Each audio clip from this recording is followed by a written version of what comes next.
Boa noite,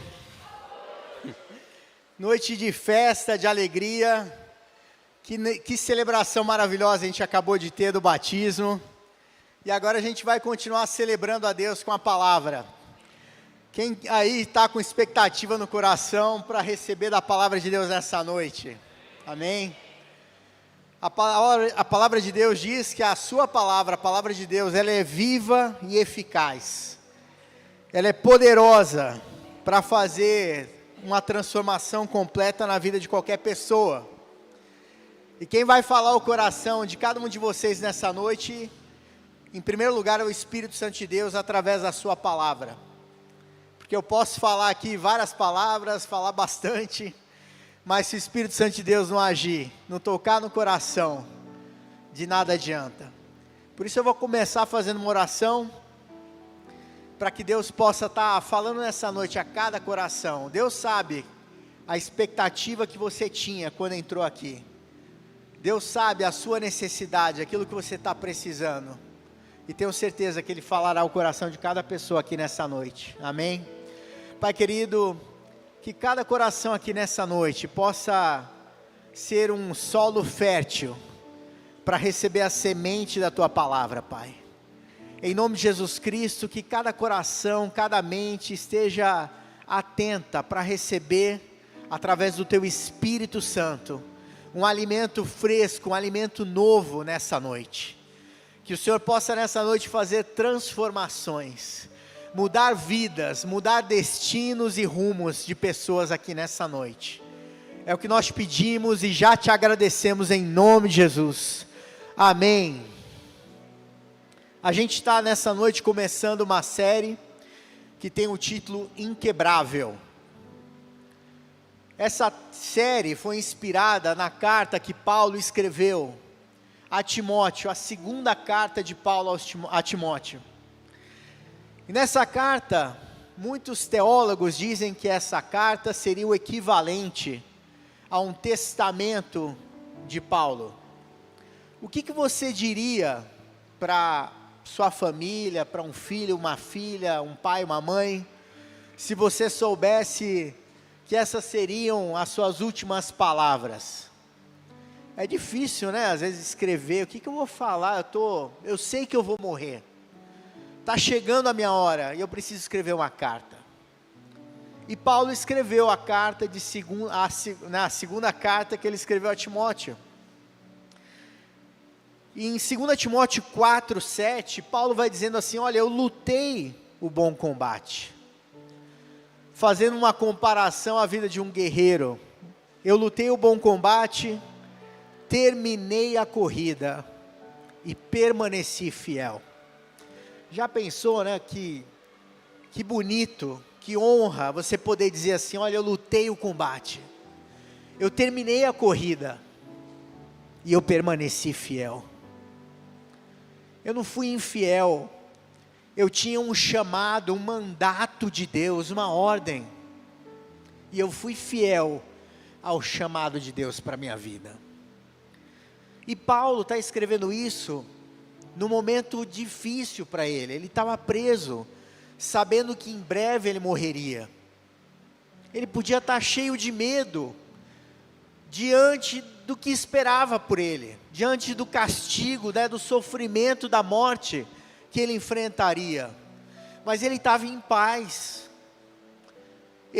Tentaram quebrar ele, mas ele permaneceu inquebrável, não por causa da força dele, mas por causa do Espírito Santo de Deus que habitava na vida de Paulo, e que fortaleceu, permitiu que ele permanecesse inquebrável, num momento em que a grande maioria das pessoas quebraria.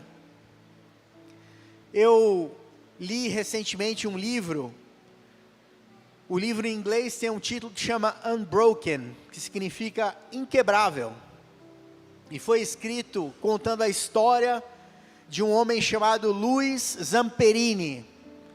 Ele era descendente de italianos, e ele teve uma série de problemas na sua adolescência, pequenos furtos, envolvido em confusões, em brigas, e o irmão dele que praticava esporte, o irmão mais velho, percebeu que o irmão dele, o Luiz, tinha um talento para corrida. Corria demais o Luiz. E estimulou ele para ele sair daquela vida ali das más companhias, más amizades. Estimulou ele para que ele praticasse esporte e ele se descobriu um excelente atleta de corrida. Tão bom que participou da maratona da corrida, né, nas Olimpíadas de Berlim, em 1936, há muitos anos atrás. E ele disputou a corrida, não chegou a ter medalha, mas ele era uma das grandes promessas para a Olimpíada seguinte. A Olimpíada acontece a cada 4 anos, ele disputou em 36, a próxima seria em 1940. Mas o que aconteceu em 1940? O que estava acontecendo em 1940? A Segunda Guerra Mundial. Ele se alistou, como a grande maioria dos jovens americanos, se alistou para participar da Segunda Guerra Mundial como um voluntário da aeronáutica, e foi parar dentro de um bombardeiro, que eram aquelas grandes aeronaves que lançavam bombas, né? E não eram aviões de caça, tinham vários tripulantes naquele avião. E ele foi mandado para o Oceano Pacífico. E o avião dele foi atingido e caiu no mar. E morreu toda a tripulação, exceto 3 pessoas, Luiz mais 2 amigos. Aqueles 3 jovens.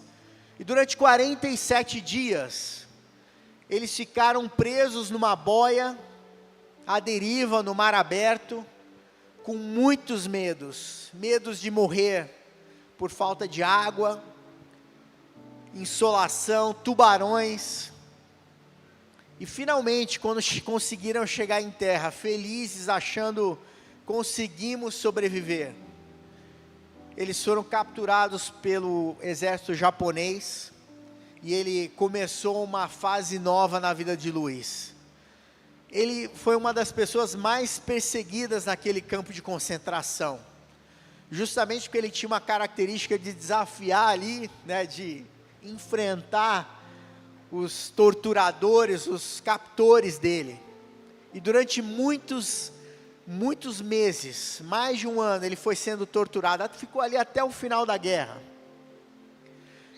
E as torturas eram das mais variadas. Uma vez tinha o torturador-chefe ali daquele campo de concentração, era conhecido como Pássaro, era o apelido que davam para ele. Ele colocou 200 americanos para darem soco na cara do Luiz, até que ele morresse. Ele não morreu, obrigando os próprios amigos, né, soldados do Luiz, a baterem nele. Uma vez colocou uma tora de madeira bem grande em cima da cabeça dele e falou: se você derrubar, você vai ser espancado até a morte. Ele aguentou 37 minutos e caiu desmaiado. Era um sofrimento atrás do outro. Ele virou o preferido do Pássaro, que era o carrasco principal daquele campo de concentração. Quando terminou a guerra, ele conseguiu sobreviver, apesar de toda aquela tortura e sofrimento. Ele voltou para os Estados Unidos como um grande herói.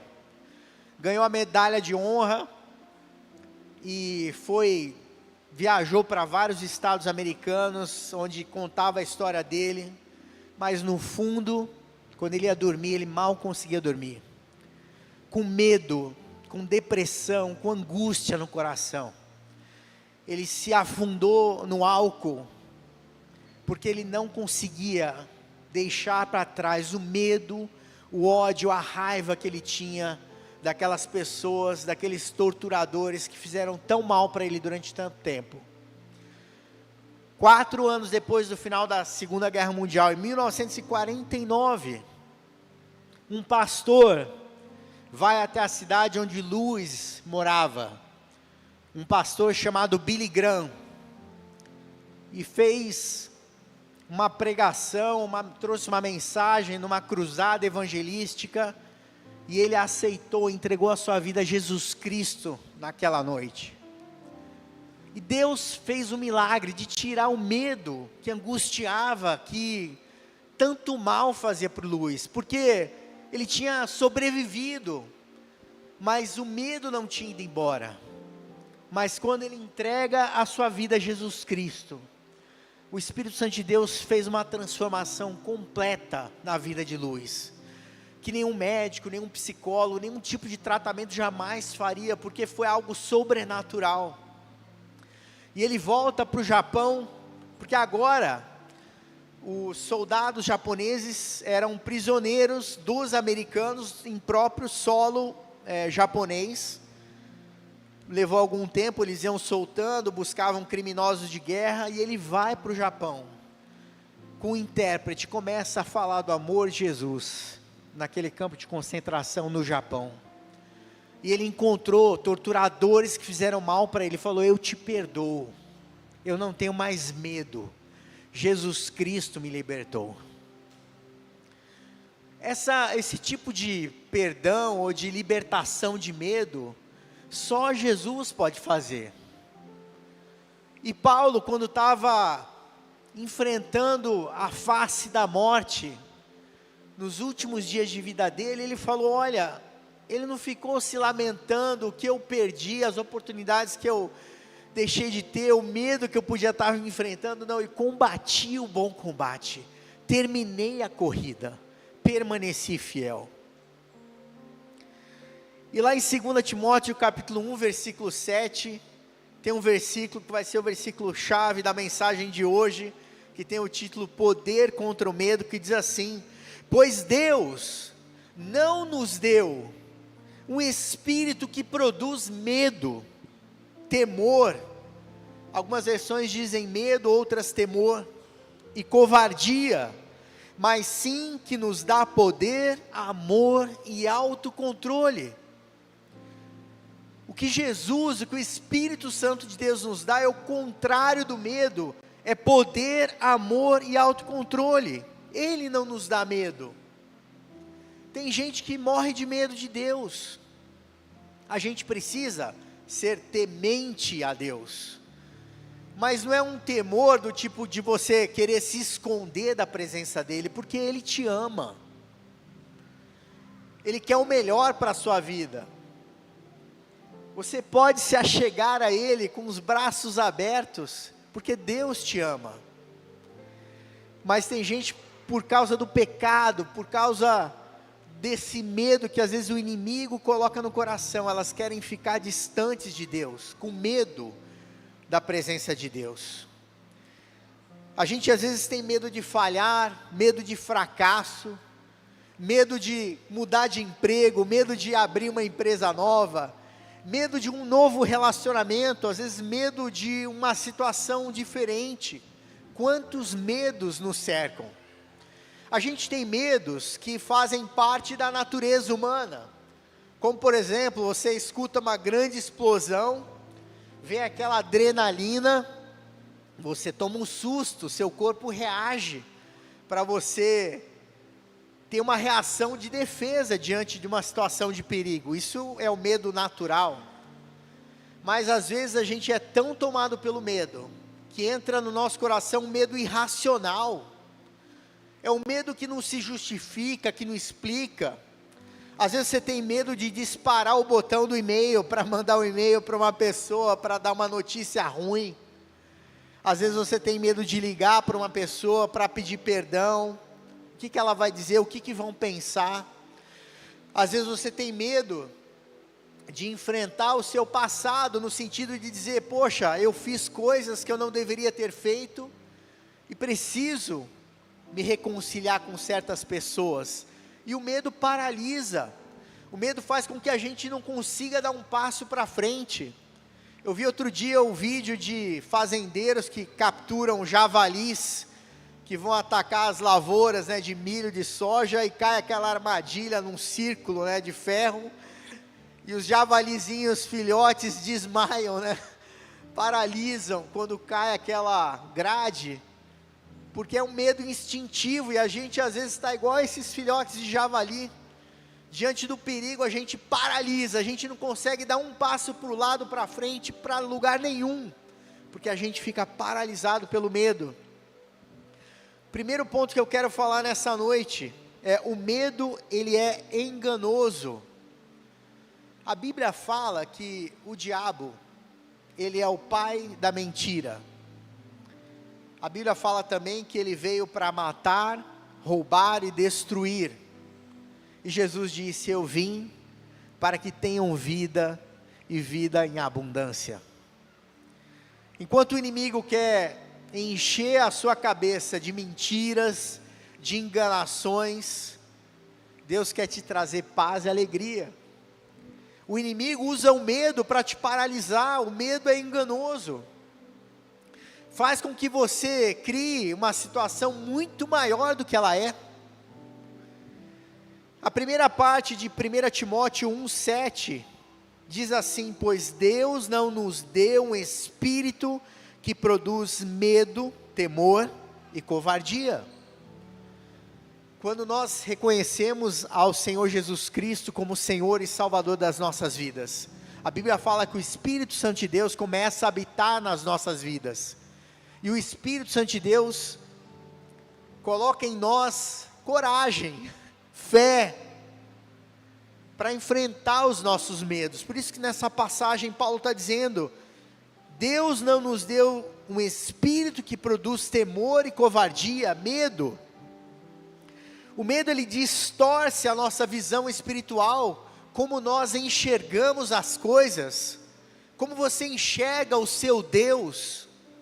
A Bíblia conta aquela história da tempestade no mar da Galileia, quando os discípulos, que eram homens acostumados a navegar, tinham pescadores ali que estavam acostumados a dirigir um barco, e veio uma grande tempestade, e Jesus Cristo estava tranquilamente dormindo no fundo daquele barco, e os discípulos se esqueceram que Jesus estava no barco, se esqueceram quem Jesus é, e só olharam para o problema, ficaram paralisados pelo medo.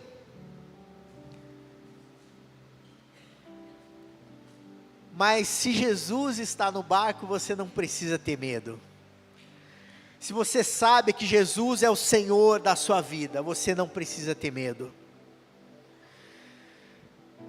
O medo não vem de Deus, ele é essa arma que o inimigo usa para te paralisar, para te congelar. A gente tem uma história na Bíblia que conta quando os israelenses saíram do Egito, o povo de Israel, foram para a terra prometida.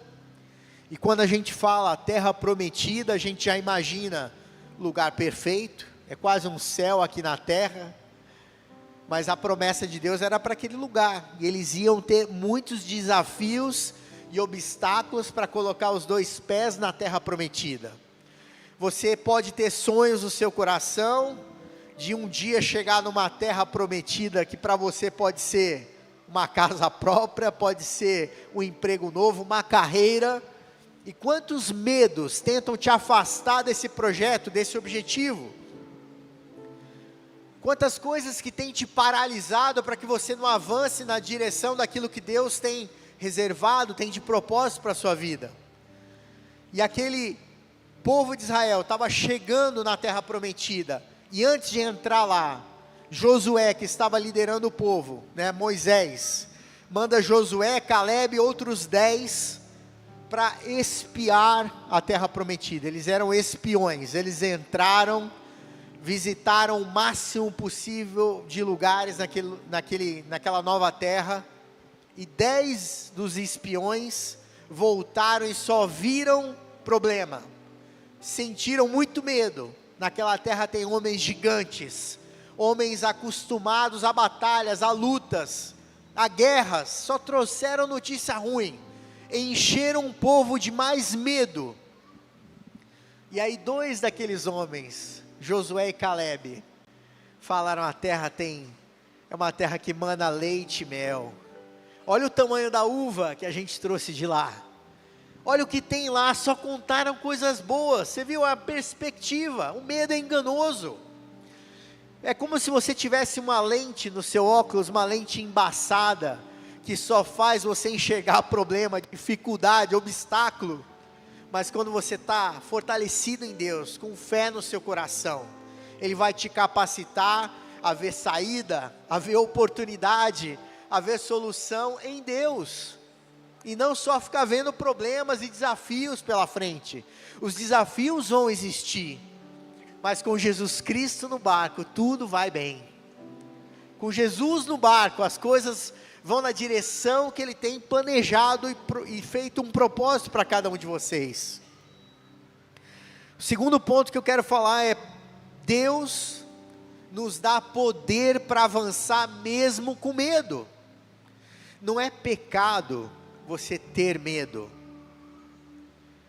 Lá em Salmos capítulo 56, versículo 3, o salmista diz assim: quando eu tiver medo, porém confiarei em Ti.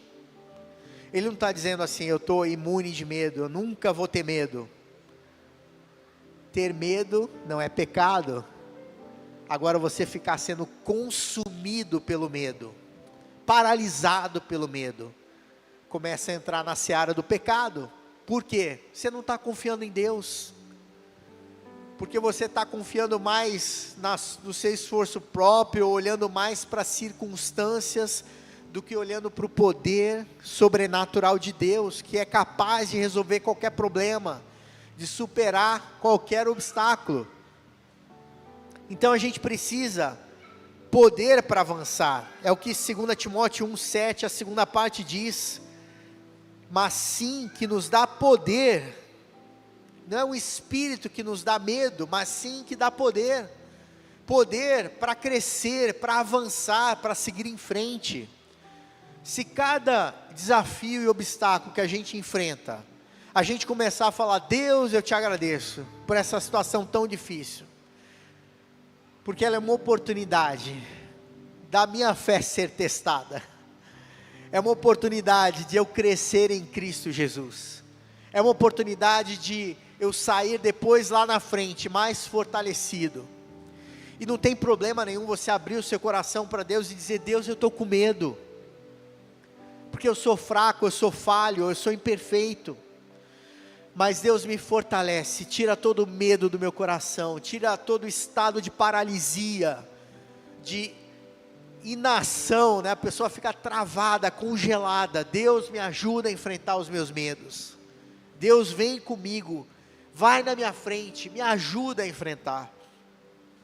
A palavra poder aqui, no original em grego, é a palavra dunamis, que é a mesma raiz da palavra dinamite, que é um poder explosivo. É uma força sobrenatural que está ao lado daqueles que são seguidores de Jesus Cristo. É um poder sobrenatural para dinamitar, literalmente, todos os medos que vêm aos nossos corações. Esse poder só vem de Deus, não vem do nosso esforço, da nossa capacidade natural, mas vem diretamente de Deus. A gente vê aquela parábola dos 10 talentos. Deus, Jesus Cristo, contou essa parábola, onde um homem muito rico foi fazer uma viagem, e ele vai lá e entrega 1 talento, que era uma quantidade de dinheiro, para um dos seus servos, deu outros 2 talentos para um outro servo, e deu 5 talentos para um terceiro servo. E quando ele volta de viagem, por que ele deu esses talentos, né, essa quantidade de dinheiro para cada um? Porque ele esperava que cada um dos servos investisse esses recursos, e quando ele voltasse, ele ia fazer uma prestação de contas. O que você fez com o talento que eu te dei? Servo 1, servo 2, servo 3, a gente não sabe qual era o nome deles. Mas o primeiro servo, ele tinha tanto medo de não alcançar os objetivos, de não conseguir dar um retorno, resultado para o seu mestre, que ele pegou aquele dinheiro e enterrou, fez um buraco e fechou. Ah, assim pelo menos ninguém vai roubar? Assim pelo menos quando o meu mestre voltar, o dinheiro está guardadinho, não perde valor, né? Esse talento é de ouro, eu vou entregar para ele, ele vai ficar feliz comigo. Às vezes é a mesma coisa com cada um de nós. Jesus nos deu talentos, nos deu dons, e você pega o talento e o dom que Jesus te deu e enterra, porque você tem medo. Será que foi Deus que me deu mesmo? Será que eu sou capaz de fazer alguma coisa? Tem gente que se sente a pessoa mais miserável do mundo. A palavra de Deus diz que você é a obra-prima de Deus. Deus fez você de uma maneira sobrenatural. Você é especial para Deus. E Ele colocou na sua vida talentos únicos que só você, no mundo inteiro, tem. Porque você é especial para Deus. Deus colocou as características únicas em você, e Ele espera usar a sua vida para a glória e para a honra dEle. Não fique paralisado pelo medo de que você não vai conseguir, de que não vai dar certo. Eu não consigo. Para de falar palavras que não estão alinhadas de acordo com a palavra de Deus. Se você fica falando, vamos dizer assim, essas abobrinhas, essas besteiras, que não estão de acordo com a palavra de Deus, você acha que Deus vai assinar isso que você está saindo da sua boca? Ele vai assinar embaixo? Agora, se você dizer: Deus, eu me sinto incapaz, fraco, mas a tua palavra diz que eu posso todas as coisas naquele que me fortalece. Você começa a declarar palavras de fé, você tem poder em Cristo para avançar, para não ficar paralisado. Pedro, o apóstolo Pedro, ficou paralisado pelo medo. Jesus falou: antes que o galo cante 3 vezes, Pedro, você vai me negar.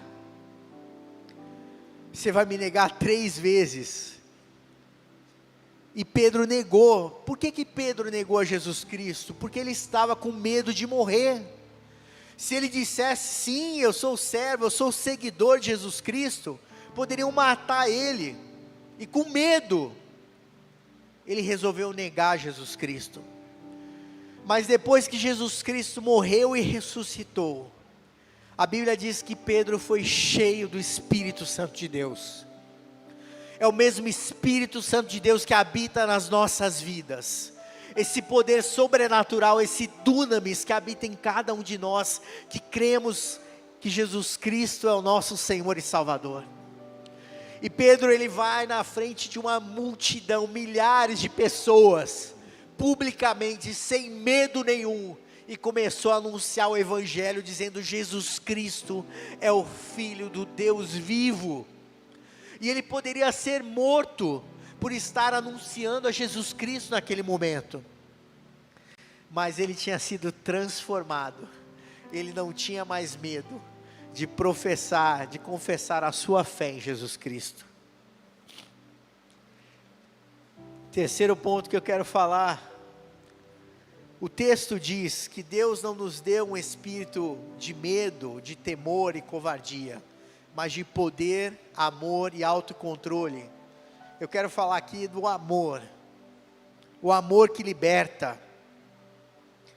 O amor elimina todo o medo de julgamento. Você, às vezes, está paralisado pelo medo de ser julgado, de ser criticado. O que vão pensar de mim, o que vão falar de mim.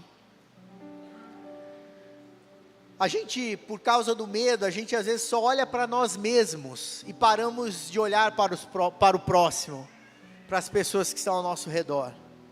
Por causa do medo, a gente só fica com aquele egoísmo: eu tenho que salvar minha pele, eu tenho que resolver os meus problemas, eu mal consigo resolver os meus, como é que eu vou ajudar o próximo?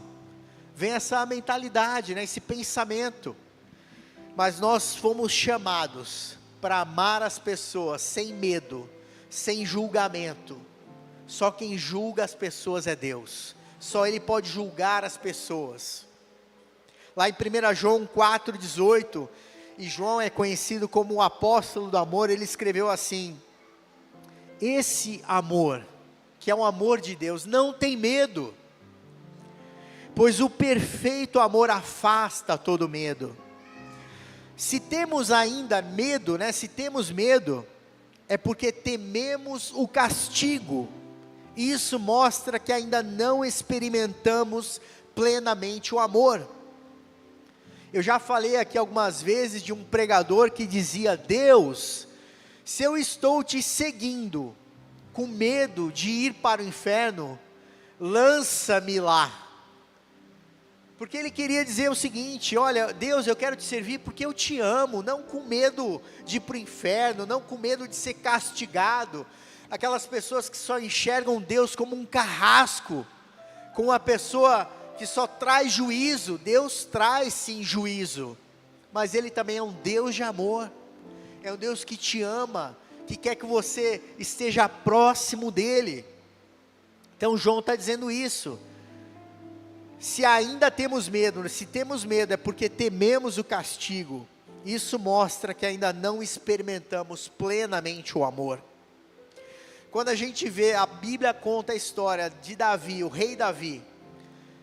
A Bíblia chama Davi um homem segundo o coração de Deus. E ele era reconhecido como uma pessoa que tinha um coração de amor para com Deus. Ele era imperfeito, um grandíssimo pecador como eu e como cada um de nós aqui. Nós não somos melhores do que Davi. Ele adulterou, ele assassinou pessoas, ele cometeu crimes, mas ele era um homem segundo o coração de Deus, porque toda vez que ele fazia alguma coisa, que ele percebia: Deus, eu falhei com você, eu saí da rota, eu pequei, ele se lançava aos pés de Jesus Cristo em perdão, pedindo arrependimento, misericórdia de Deus sobre a sua vida. E lá no início da história de Davi, o jovem Davi, ele soube que os seus irmãos foram convocados para a guerra, estavam prestes a lutar contra o exército dos filisteus, e o jovem Davi foi lá para a frente de batalha, e a história é longa, mas no final a gente vê que Davi foi escolhido para enfrentar o gigante Golias. Não é que ele foi escolhido porque ele era mais preparado, na verdade ele foi o único corajoso, que teve coragem de enfrentar Golias. Todo mundo estava paralisado pelo medo. E sabe o que despertou o coração de Davi a enfrentar esse gigante? O amor a Deus, o zelo, porque ele escutou aquele gigante blasfemando contra o Deus vivo, fazendo xingamentos, falando que Deus não era um Deus de nada. Quem é o Deus de vocês? Davi ficou furioso com aquilo, porque ele amava a Deus. Quem é esse homem falando mal do meu Deus? E ele vai lá com essa coragem e enfrenta esse gigante. E quando ele chega diante do filisteu, ele diz para ele: você vem a mim com uma espada, uma lança, um dardo, mas eu vou enfrentá-lo em nome do Senhor dos Exércitos, o Deus dos exércitos de Israel, que você desafiou. Nós somos constantemente, assim como esse exemplo, o gigante Golias com espada, com lança e com dardo. O que você está enfrentando na sua vida nesse momento? Espada, lança, dardo? Simbolicamente aqui podem ser tantas coisas que você está enfrentando. Às vezes perigo de vida, às vezes um problema grave no trabalho, na família. O que está tirando a tua paz? O que está trazendo essa inquietude no teu coração? Saiba que o amor liberta. O amor liberta do medo. Começa a expressar o seu amor a Deus, a sua gratidão a Ele, por tudo que Ele tem feito na sua vida até aqui. Quantas vezes a gente precisa de coragem para enfrentar um novo medo, um novo desafio, e você olha para trás, fazendo uma retrospectiva da sua vida, e você se lembra: olha só, Deus, há 5 anos atrás, Ele me deu um livramento tão grande. há 10 anos atrás Ele fez isso, Ele me salvou de um problema tão grande. O medo às vezes nos faz esquecer de tudo aquilo que Deus já fez por nós. E essas lembranças, elas ajudam a fortalecer a nossa fé e nos capacitar a ir em frente. Lembre-se de tantas situações e circunstâncias onde o amor de Deus se manifestou na sua vida, onde você não se sentia amado, e o amor de Deus vai lá, te consola, te fortalece para você enfrentar o medo. Mente firme é o próximo ponto da mensagem. É o trecho que fala que Deus não nos deu um espírito de medo, de covardia, mas de poder, amor e autocontrole. Deus te dá autocontrole. Autocontrole para quando você for às vezes agredido com palavras, com insultos, com atitudes, você se controlar, você não se desesperar diante de uma situação onde você está ali, não vê saída.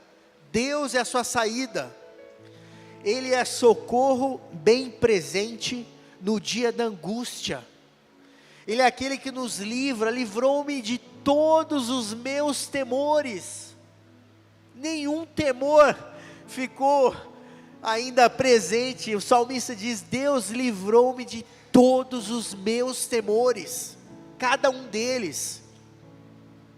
Ele dá esse autocontrole, uma mente sóbria, guiada pelo Espírito Santo de Deus. O medo, ele traz confusão, mas esse autocontrole traz paz e clareza que só o Espírito Santo de Deus pode dar. A gente vê, por exemplo, a história de Paulo e Silas na prisão. Eles foram acorrentados, estavam presos, numa situação difícil, podia acontecer qualquer coisa com eles, poderiam ser mortos, poderiam ser açoitados, como foram na verdade, né? Mas dentro daquela cadeia, eles escolheram louvar a Deus, em vez de ficar reclamando, ficar ali choramingando, ai Senhor, livra a gente, eles começaram a louvar a Deus. Deus, eu te louvo, se você me colocou nessa fogueira, nessa prisão, eu tenho certeza que você vai me dar um livramento. E eu fico pensando, que louvores que Paulo e Silas cantaram ao Senhor. O que saiu da boca deles? Eu tenho certeza que foram palavras de fé, de amor, de confiança, e não palavras de medo, de angústia, de tristeza. Quando você estiver numa situação como essa, parece que você está numa prisão, não vê saída, louve a Deus, ao invés de reclamar, louve ao Senhor. Então, em tempos de pressão, a gente precisa dessa disciplina espiritual. Lá em Atos 16, 25, 26, nessa passagem, a Bíblia fala que por volta da meia-noite, Paulo e Silas oravam e cantavam hinos a Deus, e os outros presos ouviam.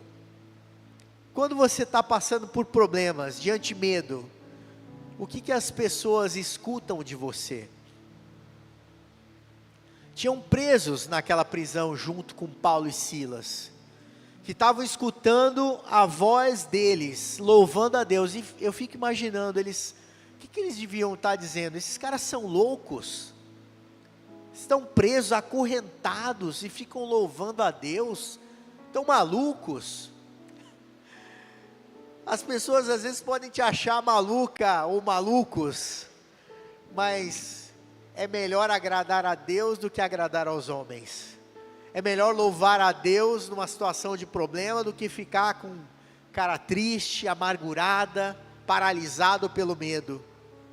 Paulo e Silas louvaram a Deus. E o que o louvor faz? Qual a consequência de você louvar a Deus em vez de reclamar? A Bíblia diz no versículo 26 que de repente houve um forte terremoto, e até os alicerces da prisão foram sacudidos. No mesmo instante todas as portas se abriram, e as correntes de todos os presos se soltaram. O teu louvor atrai a libertação, o teu louvor atrai o mover de Deus sobre a sua vida. Para de reclamar e comece a louvar a Deus por aquilo que Ele já fez na sua vida, e por aquilo que Ele vai fazer. Você não está enxergando saída, não está vendo uma luz no final do túnel, mas mesmo assim você escolhe louvar a Deus, você escolhe agradar ao Deus Todo-Poderoso, mais do que agradar a si mesmo. Se você for pensar em agradar a si mesmo, você talvez deixe ser alimentado pela sua alma por um sentimento de tristeza, de amargura, mas você escolhe. Eu escolhi louvar a Deus, ao invés de ficar reclamando da situação. Eu escolhi dizer: Deus, eu te amo, ao invés de se esquecer que Deus está presente com você no meio da tribulação. Deus se preocupa com você. Você é especial para Deus. Paulo, lá em 2 Timóteo 4,7, a gente já está terminando, e ele diz assim: combati o bom combate, terminei a corrida, permaneci fiel. Ao final da sua vida, seria maravilhoso, né? Se você pudesse dizer a mesma coisa: Deus, missão cumprida. Eu vivi a minha vida aqui na terra de acordo com o plano que você tinha para a minha vida. Eu não fiquei paralisado pelo medo, eu fui em frente. Mesmo me sentindo fraco, desanimado, eu não fiquei parado, eu fui para frente, eu fui para cima. Não pela minha força, mas sabendo que Deus sempre vai na minha frente, me guardando, cuidando de mim, zelando pela minha vida. Nessa noite, se você entrou aqui ainda com medo de circunstâncias, de pessoas, de situações, eu tenho certeza que o nosso Deus é poderoso para te libertar nessa noite de todo medo, de toda angústia, de toda paralisação. Deus quer que você avance para um novo tempo na sua vida.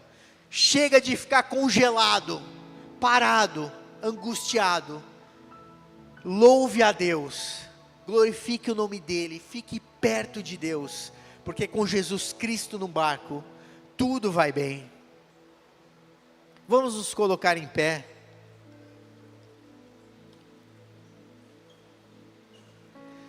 E eu vou estar orando. Nessa noite a gente teve uma noite maravilhosa de batismo. E as pessoas que foram batizadas aqui nessa noite, todas elas declararam ali, vocês escutaram, quando a gente pergunta: você confessa que Jesus Cristo é o Senhor e Salvador da sua vida? Elas disseram sim. E nessa noite você pode dizer sim para Jesus também. Você talvez esteja vivendo uma vida onde você é o próprio Senhor da sua vida. Eu faço o que eu quero, a minha vida é minha. Mas quando você coloca Deus no controle da sua vida, é tudo muito melhor, é infinitamente melhor. Como Jesus disse: eu vim para que tenham vida, e vida em abundância. Eu vou pedir, por favor, para que toda a igreja feche os olhos, por favor, incline suas cabeças, e eu vou fazer uma oração. E se você quiser nesse momento, eu vou pedir para toda a igreja repetir essa oração junto comigo, para que todos se sintam à vontade para falar isso. Podem dizer agora: Senhor Jesus, eu reconheço que você é o Senhor e Salvador da minha vida. Entra no meu coração. Eu me arrependo dos meus pecados. Eu quero viver uma vida nova, sem medo. Amém. Deus seja louvado. Se você nessa noite orou dessa forma, saiba que a Bíblia diz que há alegria nos céus por um pecador que se arrepende, por alguém que reconhece que Jesus Cristo é o Senhor e Salvador da sua vida. Se você tomou essa decisão, depois você pode procurar um dos nossos voluntários. A gente quer anotar o seu nome, para a gente estar orando por você, estar acompanhando você nessa trajetória. E agora eu vou fazer mais uma oração para você que tem se sentido aí paralisado. Você pode estar pensando com medo dos mais diversos: a economia do Brasil, a política do Brasil, as guerras no mundo, os problemas no meu bairro, os problemas na minha família, no meu trabalho. Não importa aquilo que tem trazido medo ao seu coração. Jesus Cristo é poderoso para tirar do seu coração nessa noite todo medo. Então vamos orar. Pai, em nome de Jesus Cristo, nós apresentamos diante de Ti cada vida aqui nessa noite, Senhor. Pai, tira nessa noite todo medo, toda preocupação, toda ansiedade, toda paralisação, Senhor. Ó Pai, faça algo novo no coração de cada pessoa que entrou na Tua igreja nessa noite, Senhor. Em nome de Jesus Cristo, que o Senhor possa trazer paz, alegria, esperança, fé, de que Deus é poderoso para fazer tudo muito mais abundantemente, além daquilo que nós cremos ou pensamos, segundo o poder de Deus que em nós opera. Nessa noite, Senhor, fortalece aquelas mãos cansadas, pernas vacilantes, que o Senhor possa trazer um ânimo novo, uma coragem nova nessa noite, Pai, em nome de Jesus, amém. Deus seja louvado.